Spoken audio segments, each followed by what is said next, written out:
Hello, I'm Jonathan Greiner here in Williston, North Dakota, District 7.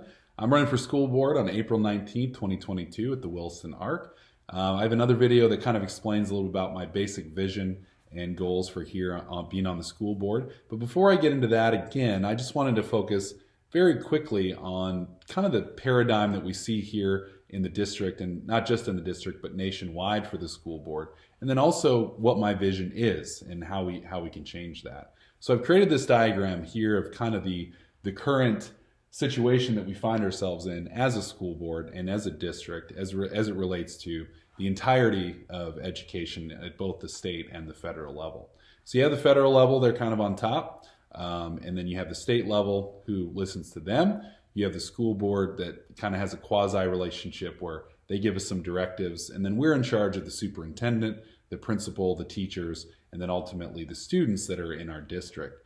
The federal government currently has, some say in all those different levels, and then the special interest groups that you'll see there, kind of in the corner, they're a unique factor in the United States, and they have a place, right? The curriculum providers, the Macmillans, the Saxons, they create curriculum and then they lobby and then bid to get that in all the schools. So, if the price is right, if the quality is right, then that gets in the schools. But you also have technology groups that are interested in getting in front of the schools, the students as well. And again, these are future taxpayers. They're future workers. They're future adults that'll also vote in the country, and so they have special interests of that nature as well. I think our job as a school board is to have really a lot of control about whether or not they are able to reach our students. And currently in Williston, and not just in Williston, all across North Dakota, all across the country, they do have access to our children through different technologies that have been invested in and launched here in the States.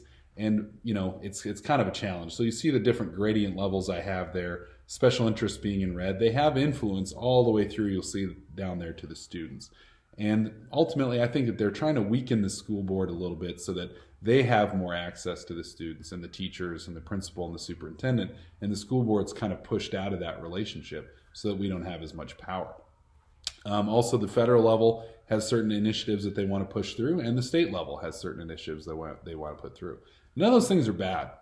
State goals, federal goals, even special interest goals, they exist and they should be valued and listened to.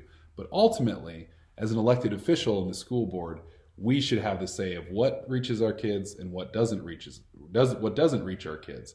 And not just because we decide, because we're the school board, but because we have a boss that we listen to and that is directing us on what should actually reach the kids. And that's the group here on the bottom. You'll see that in the current paradigm, I believe, is kind of on the bottom and a little bit on the periphery of the decisions that are actually made in schools.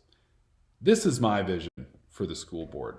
I believe that the school board should be an umbrella and a protectorate for our school administration, the principals, the superintendent, the teachers, etc., especially the students, that we kind of listen to the state level, because really we're equal with them. I mean, we're elected, they're elected, we're elected at the local level, and they're elected at the state level, and we have initiatives, and some of them are going to conflict, and some of them are going to work hand in hand amazingly. Same thing with the federal level, where yes, there's certain guidelines that we have to follow as far as student safety and student protection, etc. But other than that, special interest groups are still going to try to provide curriculum, and they're going to try to get their ideas into our schools. But we need to protect our administration and our students from that. Now, where we get that direction from, in my opinion, needs to come directly from the parents. The parents need to know what ideas are being pushed out there, what companies are lobbying for their curriculum and their programs to be in our schools, and hear about them and then decide whether or not we fund them. Maybe we decide to because they have a great product and it's going to really change our students for the better and educate them more effectively.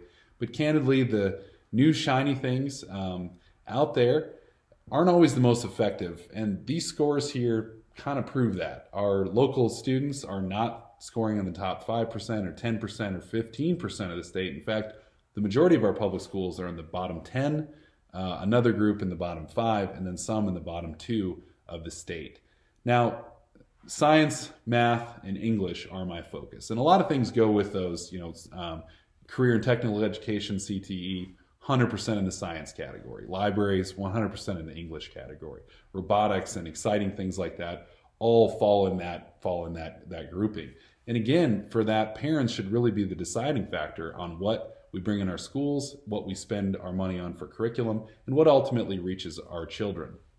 Parents need to be at the forefront of the school board's vision. We need to fund the basic curriculums that improve these scores. And we also need to protect our administration and our students from stuff that maybe isn't in our best interest as community people. And then lastly, as students and parents are concerned. Now, this blue color around the outside, you'll notice that's not unintentional. That's all the taxpayers. So not every taxpayer has students. Not every taxpayer has a family member that's a teacher or a superintendent or even knows someone on the school board. But as a taxpayer, your ideas also need to be listened to because you're the one funding it here locally for our schools in our district. And right now, it's not working. I think it should be simplified. We need to stand up and be united in our goal and vision to protect our students and make sure they have the best education possible so they can be the most successful version of themselves in the future. I believe we can. I know we can. Not only is North Dakota one of the leading engineering and technological states in the country, but also in the world, in ag tech and oil technology and drones and a lot of different things. We're at the epicenter of it. And up here in Northwest North Dakota, in our district, we create, the majority of the oil in the country. We're at the top of the list of areas that produce oil. We've pioneered technology that's changed the industry in the world over, which especially in these times is extremely important. I believe that our education should match that.